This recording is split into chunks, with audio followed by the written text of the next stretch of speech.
Hello, my name's Andrew. What I want to do in the next few minutes is show you how to effectively sell yourself on CV databases and show you some of the tricks of the trade. Rather than showing you how to upload your CV, what I want to do is show you how recruiters use the CV database. Because once you understand what they're looking for and how they search, it actually makes job hunting a lot easier. And more importantly, there's a few tips I'm going to show you in the next few minutes that really will make your CV stand out and be found quicker on CV databases.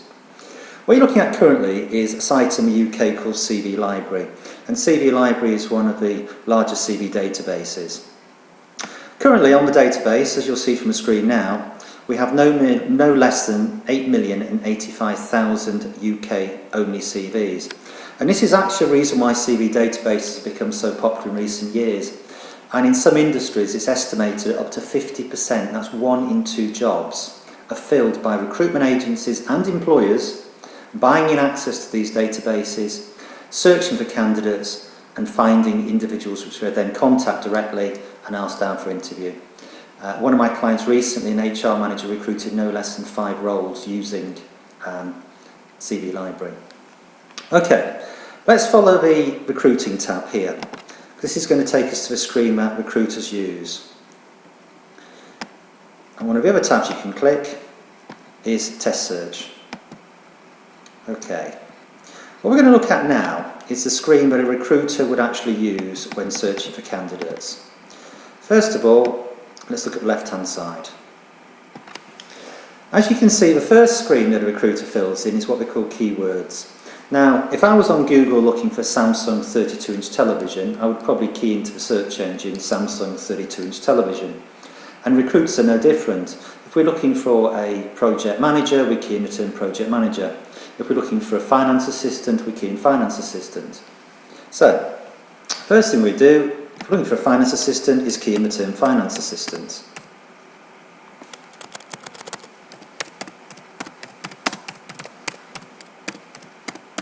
Now, when you key in the term finance assistant to a lot of search engines, the search engine will look for the term finance separate to the word assistant. So to make the search engine look for the exact phrase, what recruiters use is what's called Boolean language, where we put things in quotation marks.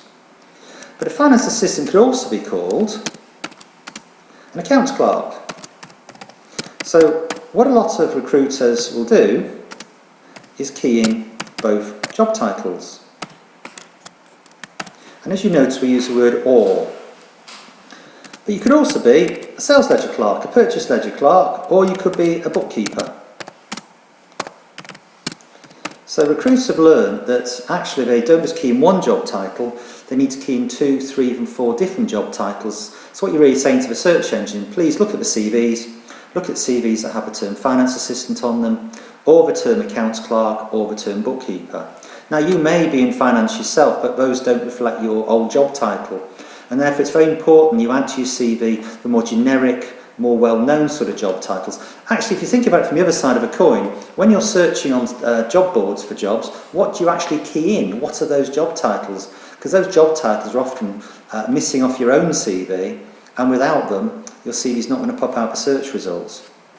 The next thing a recruiter does is they then think about what are the skills they need. So they may say they also want, on this occasion, what's called Sage Line 50. Now, Sage Line 50 is an accounting package. So what a recruiter might do is key in and the term Sage Line 50. Again, in quotation marks, to look for the exact phrase Sage Line 50. So we're now telling the search engine, please look for a term finance assistant, accounts clerk, or bookkeeper, but also the CV must have on it Sage Line 50. When we move to the next screen, we then start to look at salary banding. Now, if you would look at, say, a range between 15 and 25, you do need to make sure you've uploaded your CV and highlighted it as part of your upload. Next, we can say what role is, permanent, contract, part-time, temporary, and again, make sure you've categorised yourself properly on the side. As we move on to the right-hand side, we can now start to search parts of a country. And we may decide to just search an area such as the Channel Islands or Cornwall, but in reality what a recruiter would do is they'd key in a town, city, postcode, and say how far away they'd like you to live. As we go down, you'll notice the next thing we fill in is, or the next box we can look at is CVs submitted since.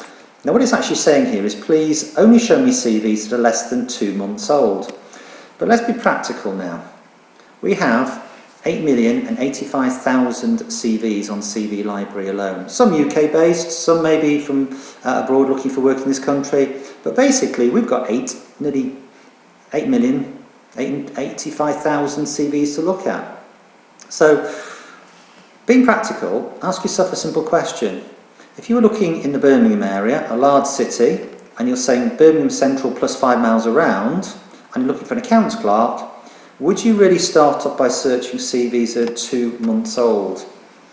And this is where bad news comes for a lot of people I work with, because they upload their CV thinking that their CV is now 6 months old, they're still going to be found by recruiters. But because the database is just so big, unfortunately what a lot of recruiters start doing nowadays is searching CVs submitted since, well, 7 days ago. Why? Well, if you uploaded your CV in the last 7 days, for a start, we know you're still job hunting, we know you're still current, but in reality, if we find candidates which have uploaded their CV in the last 7 days, they're fresh potentially. Now, it also means from a practical point of view, particularly if we're looking for accounts clerks in Birmingham, in the last 7 days we're probably going to end up with maybe 50, 60 CVs to look at anyway. And bearing in mind we've only got one job and we're looking for one candidate potentially, why would you want to look at more than 40 or 50 CVs? The other side of a coin is maybe we do only find one CV, so what do we do next? We extend it. And say for instance if you were in a more specialist role, some recruiters would start with 28 days, but being very practical, there's a slight danger there because if I went onto this site and I started off, actually I do almost by, when I use these databases, it's almost like naturally I'll go straight for 7 days, whatever a search would be. And if I did search 7 days and it was a specialist role but I still found 4 candidates, what happens if I looked at those 4 candidates, found 3 which could do the job? Would I carry on then searching or would I just stop? So the golden rules when writing your CV is first of all, and actually relating on to CV databases, is first of all make sure you have job titles and job title variations on your CV. And often I'll add the phrase to a CV, currently seeking a role in finance as a finance assistant, accounts clerk or bookkeeper. Even though those may not have been your actual job titles.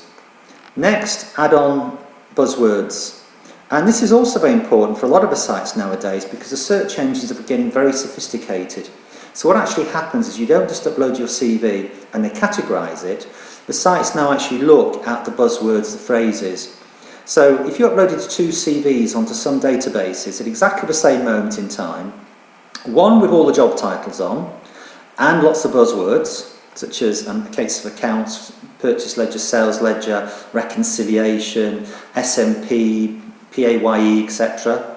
And the second CV had the same job titles but no buzzwords, the site would actually degrade that second CV without the buzzwords in the ranking. Or to put it bluntly, first CV could appear on page 1, position 1, the second CV could appear page 72.